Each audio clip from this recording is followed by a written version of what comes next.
د ژوند باد چې د نړۍ په مخ چلیږي، سره بسرې د ننګ وینه کې غړیږي.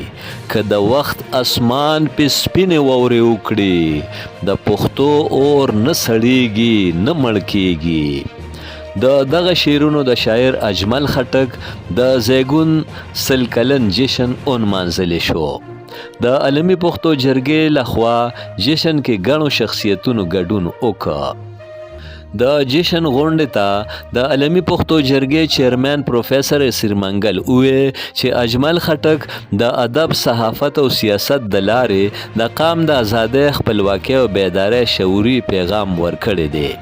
غونډه د خیبر پښتونخوا د سرخار پیښور د شاه قبول بازار ډبګرۍ د عبدالوارث خان په حجره کې وشوه. د نامتو ترقی پسند لیکوال، شاعر، ادیب، صحافي او دانشور نورالبشر نوید خصوصي پاملرنې، هلو ځلو او لارښودنې د جشن په کامیابۍ کې اساسي کردار ادا کړ. د عالمي پښتو جرګې ډیپټي جنرال سیکرټري ډاکټر علم یوسفزي او فاینانس سیکرټري حمیدالرحمن نادان د نظامت ذمہواری ترسره کړې. پریس سیکرټري امجد علي خادم هم موجود وو. نامتو سیاسی مشرانو، پوهانو، دانشورانو حاجی غلام محمد بلور، میاں افتخار حسین، افراسیاب خټک، د عالمي پښتو جرګې جنرال سیکرټري فریدون خان او سرپرست اعلی زبیر خان، نامتو صحافي او دانشور شمیم شاهد، نامتو ادبي شخصیت او کالم نگار سعدالله جان برق، پخوانی پولیس مشر سید اختر علی شاه، پخوانی پولیس مشر شاعر او ادیب شیخ شوکت حیات، نامتو ادیب، شاعر او مصنف پروفیسر ډاکټر یاسین اقبال یوسفزئی غونډې ته وینا کې واضح کړه چې ستر ترقی پسند شاعر، ادیب، صحافي او سیاستدان اجمل خټک په ټولنه کې د انسانانو د مینې او ورورولۍ قایل و. جرأت او مزاحمت ورته د خپل نیکه خوشحال خان خټک نه په میراث کې پاتې و. د خان عبدالولي خان نږدې ملګری و. د باچا خان د خدایي خدمتګار تحریک د لارې د خپلواکۍ مبارزه کې لوی قربانۍ ورکړې دي. د جیلونو او جلاوطنۍ په شان سخت یې زغملی دي. حاجی غلام محمد بلور وویل چې اجمل خټک په سیاست کې ما سره ډېر نږدې ملګری پاتې شوی و. هغه یو رجحان ساز شخصیت و. د پښتنو لپاره یې ډېرو قربانۍ ورکړې دي. داسې شخصیتونه په مودو پس پیدا کېږي. میاں افتخار حسین وویل چې اجمل خټک د یو دور نامه ده. د باچا خان د خدایي خدمتګار تحریک یو ستر غړی او د خان عبدالولي خان په نږدې ملګرو کې شامل و. اجمل خټک به د خپلو استادانو او مشرانو ډېر احترام کولو. میاں افتخار حسین په ډاګه کړه چې د اجمل خټک د غیرت چغې د وخت د استحصالي طبقې د مخونو نه پرده پورته کړه. افراسیاب خټک د اجمل بابا په 100 کلن جشن نمانځلو د عالمي پښتو جرګې ستاینه وکړه. افراسیاب خټک وویل چې اجمل خټک یو ستر پښتون سیاسي مبارز، لیکوال، شاعر او صحافي و. د ارواښاد اجمل خټک په شان د ملي مبارزینو یادونه به د پښتنو په نوي کول کې ملي روحیه او د خپلواکۍ د مبارزې توان ژوندی وساتي. شمیم شاهد په خپلو خبرو کې د اجمل خټک د صحافتي میدان د هلو ځلو یادونه وکړه او ویې چې اجمل خټک افغانستان ته د تللو نه وړاندې د صحافت په میدان کې ذمہواری ترسره کړې وې. اجمل خټک د شهباز اخبار ایډیټر و او د بانګ حرم او انجام پشان اخبارونو کې کار کړی و. شمیم شاهد وویل چې اجمل خټک په ادب، صحافت او سیاست درې واړو میدانونو کې بې لالچه ذمہواری ترسره کړې دي او په غربت او معاشي بدحالۍ کې هم نظریه قایم و.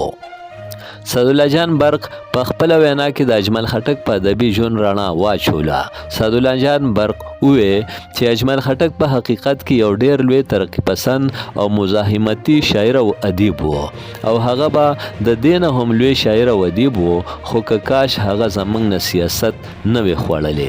د سعدالله جان برق وینا وه چې اجمل خټک زموږ نه سیاست داسې راښکلو چې په ادب کې یې څومره نور ډېر کار او خدمات کولی شو، هغه یې د سیاست له کبله ونه کړی شو.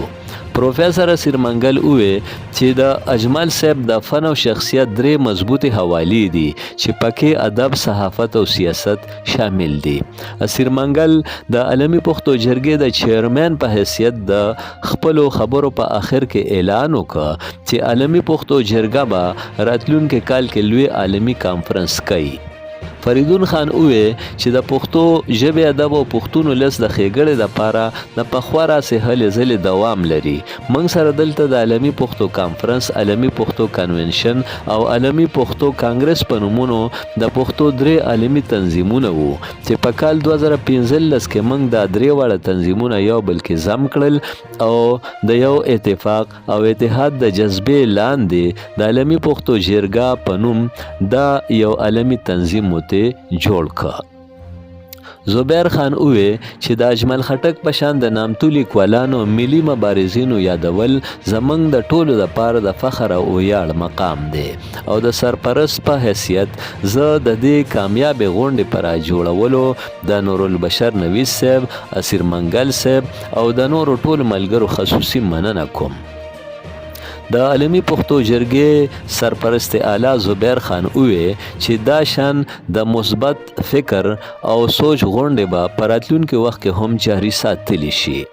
اختر علي شاه وویل چې اجمل خټک یو ښه قامپرست او په خپله خاوره او ژبه مین شخصیت و.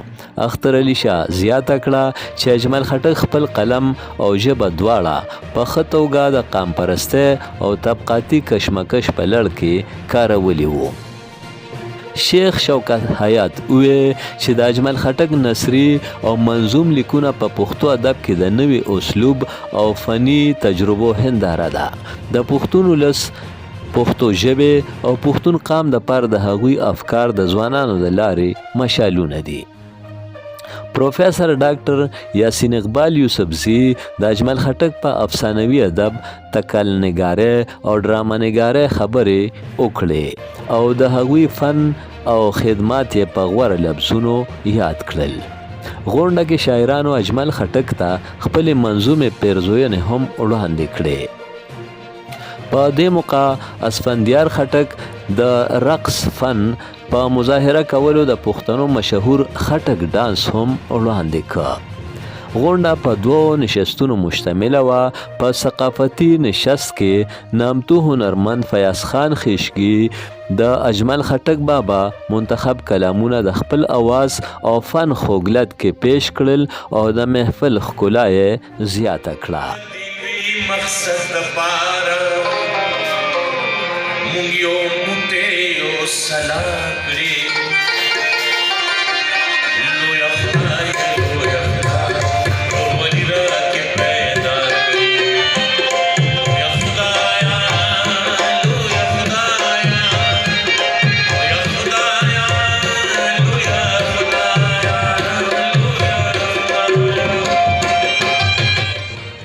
د ذکر شونه علاوه محترمه جمیله گیلانی، ډاکټر گلزار جلال یوسفزئی، ادریس اثر، ډاکټر اسلم تاثیر افریدی، ډاکټر احمد علي عاجز، ډاکټر لال بادشاہ خیالی، ډاکټر عبدالله سواتی، ډاکټر بشیر بیدار ستوری، فرید الله شاه حساس، قیصر علی شاه قیصر کاکاخیل، صادق منزی، هارون الرشید، خان محمد تنها، حیات روغانی، شوکت علی خریکوال، منیر هزاروی، شیر ولی خان اورکزئی، ساجد ټکر، عدنان شاه، الطاف باچا او د مختلف مکاتب فکر ګڼو نورو شخصیتونو په غونډه کې ګډون وکړ. امجد علي خادم، پښتونخوا ټي وي، پیښور.